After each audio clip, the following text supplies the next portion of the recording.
তার মধ্যে একজনের নাম আছে হযরত আলী রাদিয়াল্লাহু তাআলা নবীর ছোট জামাই সেই আলী রাদিয়াল্লাহু তাআলা বিবি আর কে ফাতেমা ওরে সুবহানাল্লাহ হাসান হোসেন নবীর দুই নাতি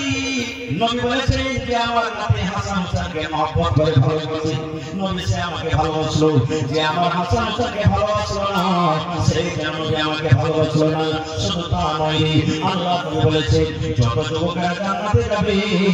যত নওজওয়ানেরা জান্নাতের ভিতরে যাবে সমস্ত জান্নাতে নওজওয়ান যত যাবে সমস্ত নওজওয়ানের সরদার হবে আমার এই নাতি হাসান এবং হোসেন তাদেরকে মা এরকম পরিবার মহিলা স্বামীর বাড়িতে কাজ করে খোঁচা পড়েছে আর আজ মামা আপনার বেটি পুরুষের বাড়িতে স্বামীর বাড়িতে কোনো কাজ করেছে আর ফোন লাগে যে বলে যায় বাবা কি হয়েছে আমি আর থাকবো না এবার থেকে খালি কাম করেছে আচ্ছা থামবে থাম একটু সবর কর এই দেখেন মাকে বললে বাপকে বললে ভাইকে বললে আর কি ঘটলো এই বাড়িতে রাখা হবে না তালাক করে দিলেন আহা হা ভাই মুসলমান বরাদ্দ হবে যে আপনার বেটিকে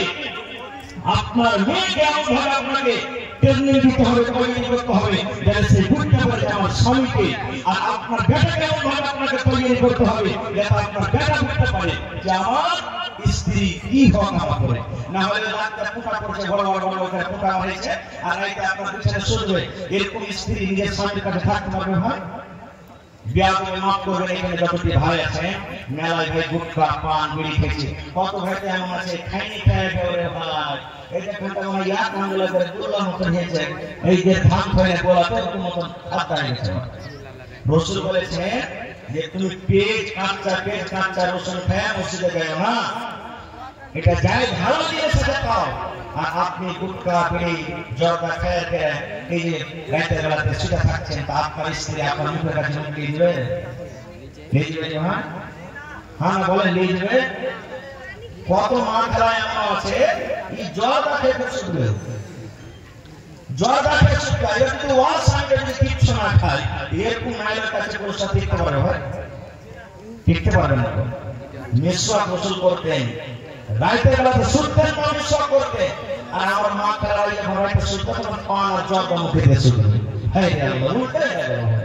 উল্টে সময় সুবহানাল্লাহ ভাই তাহলে স্ত্রীকে বাড়িতে নিয়ে এসে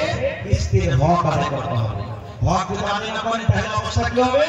একটা বুখারী শরীফের হাদিস আপনাদের সামনে রাখছি আল্লাহর নবীর জামানাতে মুসলমানদের করে জুলুম অত্যাচার হয়েছে না হয়নি আপনারা বলেন মেলা জুলুম হয়েছে এখন কিছু হয়নি খুব জুলুম হয়েছে ভাই আমার মক্কা থেকে নবীজিকে তাড়িয়ে দেওয়া হয়েছে নবীজি হিজরত করে মদিনায় চলে গেছেন সাহাবায়ে কেরাম বাড়ি ঘর ছেড়ে চলে গেছেন মদিনাতে যখন চলে গেলেন সাহাবীদের কাছে কিছু নাই বাড়ি নাই ঘর নাই কত স্ত্রী ছেড়ে চলে গেছেন নবীজি মদিনার সাহাবীরাকে বললেন আনসারীরাকে এই দেখো মক্কা থেকে যত লোক এসেছে তোমাদের ভাই এর কাছে বাড়ি নাই ঘর নাই এর কাছে কিছু নাই তোমরা নিজের ভাইয়ের মতো করে তোমাকে জায়গা দাও সবচেয়ে সাহাবীর কথা বলবো না একটা সাহাবীর কথা একজনের নাম হলো সালমান রাদিয়াল্লাহু তাআলা আনহু আর একটা হলো আবু দারদা রাদিয়াল্লাহু তাআলা আনহু দুজন কোন নবীর ভাই লাগতে দিলেন নাম মনে রাখবেন একটা হলো সালমান আর একটা হলো আবু দারদা দুজন কোন নবীর ভাই লাগতে দিলেন আমরা আমাদের ভাইয়ের বাড়ি বেড়াতে যাই কি যাই না দরকার মতো যারা বলেন যাই কি যাই না যাই তো সালমান রাদিয়াল্লাহু তাআলা আনহু বলছেন যে আমার ভাই আবু দারদা বাড়ি কয়েকদিন থেকে বেড়াতে যায়নি তাই বেড়াতে যাব আমি ভালো করে শুনুন হাদিসটা দুবেলা ফাসসারা করা বলছি শুনলেন বেড়াতে চলে গেলেন বেড়াতে গিয়ে সমাতে গেছে ওই সমাতে সালমান বলছেন যে আমার ভাই আবু দারদা কিন্তু বাড়িতে নেই কি আছে ভাবি বাড়িতে আছে মানে ভাবি জায়গা পাবেন ভাবি বাড়িতে আছে বসতে দিলেন এবার সালমান বলছেন যে ভাবি ভাই আবু দারদা কই বাড়িতে দেখতে পাই না বলছে ভাই তুমি বসো তোমার ভাই একটু এদিক ওদিক কাজে কামে গেছে একটু আশপাশ হয়ে আছে তুমি একটু বসো বুঝেছি একটু বসা পর তখন বলছেন সালমান যে ভাবি একটা কথা বলবো বলছে কি কথা বলছে যে তোমাকে দেখছি যে তুমি এরকম অবস্থা কেন তোমার এরকম হয়ে আছে অবস্থা কেন তোমার এরকম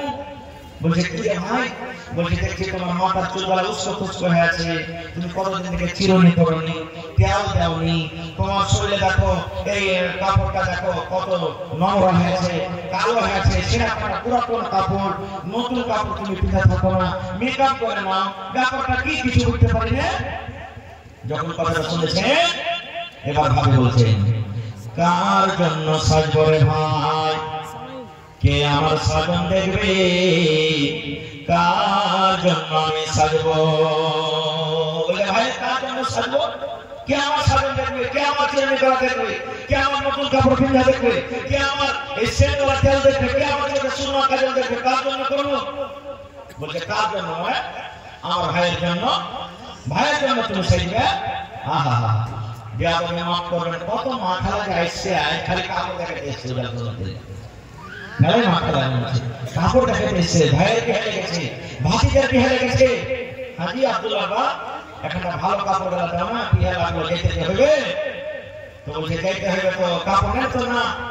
1500 টাকা দামের শাড়ি পিন্ধে বিয়ে দেখাতে যাবে, কিন্তু যে ওকে কষ্ট করে একদিন খেটে খেটে দিয়ে ওর সঙ্গে করে পিন্ধবে, ওই লোক আমাকে কাপড়গুলা পিন্ধে থাকবে। সুবহানাল্লাহ, লোক আমাকে কাপড় পিন্ধবে, কিন্তু নিজের পুরুষকেও দেখাতে না। তো বলছেন কার জন্য সাজবে ভাই, বলছে কেন আমার ভাইয়ের জন্য। বলছে ভাই রে, তোমার ভাইকে দেখে কোনো লাভ নেই ভাই, তোমার ভাই আমার শোনো দেখে না, আমার মাথাতে চিরুনি করা আছে যে করা নাই, আমার তোমার ভাই আমাকে দেখে না, আমার শরীরে কেমন রঙের কাপড় আছে, নতুন কাপড় আছে, পুরাতন কাপড় আছে, তোমার ভাই দেখে না, কার জন্য আমি সাজবো। বলছে কেন রে ভাবি এরকম তুমি কথা বলছো কেন। বলছে ভাই রে, তোমার ভাই যে আবু দারদা আছে, এক মাস রোজা রাখে, ভালো কথা, এক মাস পার হয়ে গেল, আরো 11 মাস আছে, 11 মাসের ভিতরে রোজা চালিয়ে যায়, রোজা চালিয়ে যায়, রোজা চালিয়ে যায়। আর তুমি তো জানো রে ভাই, নবীর ফরমান, রোজা হারাতে একটা স্বামী এবং স্ত্রীর তারা মিলন করতে পারে না, না পাবে, পাবে না, গুনাহ হয়ে যাবে। তো কার জন্য সাজবো, দিনের বেলা তো রোজা করে দিন করেছে, কার জন্য সাজবো, ওই জন্য সাজিয়ে। বলছে ভাবে রাতের বেলাতে তুমি সাজবে, দিনের বেলাতে ভাই রোজা করছে, তুমি রাতের বেলাতে সাজবে। বলছে ভাই রাতের বেলাতে তোমার ভাই আমার বিছানায় আসে না, আমার বিছানায় আসে না, আমার দিকে দেখে না। বলছে কেন। বলছে ভাই রে,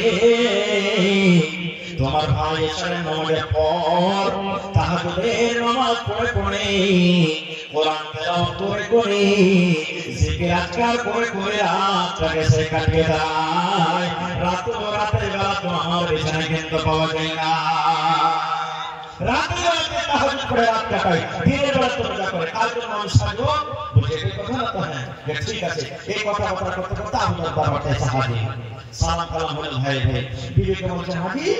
ভাইকে খাইতে দাওনি। বলছে দিয়েছি খাইতে, কিন্তু খাইনি, ভাই আসলে তখন খাবো, আমি খাইতে কি করবো। বুঝতে ভাইকে খাইতে দে, তাড়াতাড়ি ভাইকে খাইতে দে, কতদিন পর ভাই এসে ভাইকে খাইতে দে, এবার খাইতে দিয়েছে। তখন বলছে যে ভাই আবু দারদা তুমি এসে আমার সাথে খাও। বলছে না আমি খাবো না। বলছে কেন খাবে না। বলছে রোজা করেছি আমি। বলছে কেমন রোজা করছো। বলছে নফল রোজা করেছি। বলছে কেন আমি খাবো না, তুমি রোজা হবে। কি বলছে আমি খাবো না, তুমি রোজা ভাঙো। বলছে আরে ভাই তুমি খাও না, আমি নফল রোজা করেছি, আমার রোজাটাকে ভাঙো না, তুমি খাও, তো আমার রোজা বসে থাকছি। এবারে সালমান বলছে ভাই রে, যতক্ষণ তুমি আমার সাথে রোজা রাখবে আমি একটাও দানা তোমার মুখে দেব না। তুমি রোজা ভাঙো, নফল রোজা না করছো, ফরজ রোজা তোমার যে কোনো হবে, নফল রোজা তুমি ভেঙে দাও। রোজা ভেঙে দু ভাই খানা খেলে, খানা খেয়ে দিন কাটলো, রাইট খেলো। এসব নামের পর তখন দেবীকে বলছেন যে ওই ঘরখানে ভাইকে বিছানা লাগিয়ে দাও, আর আমি এখন যাচ্ছি। বলছে কোথায় বিছানা করতে যাচ্ছি। হাত কানটাকে ধরে দেখবেন আমার মায়ের খেলা, যখন মানুষের বাছরের ঘর হয়, বাছর হয়, হাত কানটাকে ধরে যখন নিজের বেগের ভিতরে রুমের ভিতরে ঢুকে যায়, সালমান নিজের ভাই আবু দারদার হাত কান ধরে যে ঘরে তার বিবি আছে এই ঘরের ভিতরে ঢুকে দিলেন। স্বামী স্ত্রী হাত কাটলো, আর তাকে বলে দিলেন ভাই রে, আমি তাহাজ্জুদের নামাজ পড়বো, এখন নামাজ পড়ার টাইম হয়ে ভাই তুমি এখন বিবির কাছে তুমি আরাম করো এই ভাই মুসলমান এই করে করে 10টা বাজে 11টা বাজে 12টা বাজে 1টা 2টা বাজে গেল এই ভাই সালমান বলছে ভাই রাত 2টা বেজে গেছে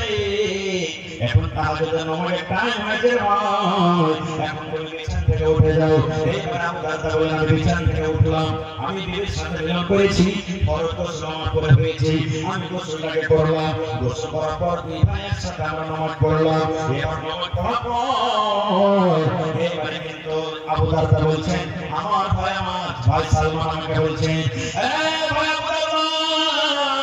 আল্লাহ রাব্বুল আলামিন তোমাকে একটা স্ত্রী দিয়েছে আল্লাহ তাআলা খুব বড় নিয়ামত এই তোমার স্ত্রী তোমাকে হক আদায় করতে হবে ভাই তোমার বাড়িতে মেহমান কুটুম এসেছে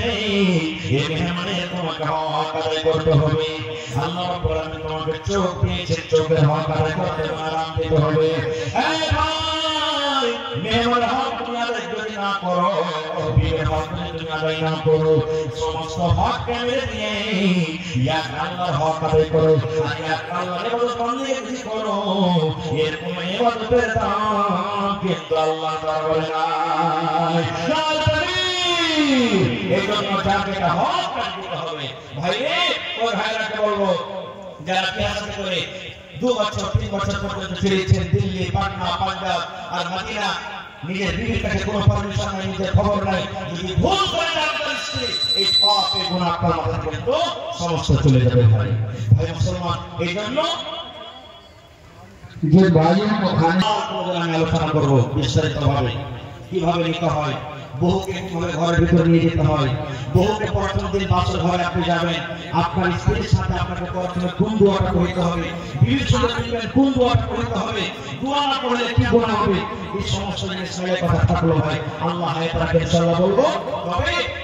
ভাই আমার আপনার বেটাকে আপনার বেটিকে প্রথমে শরীয়ত জানতে হবে দিন জানতে হবে আর জানার কথাই মাদ্রাসাতে জানবে তাহলে মাদ্রাসা টাকাতে চলবে বিনা টাকাতে মাদ্রাসা চলবে না তবে ভাই একটা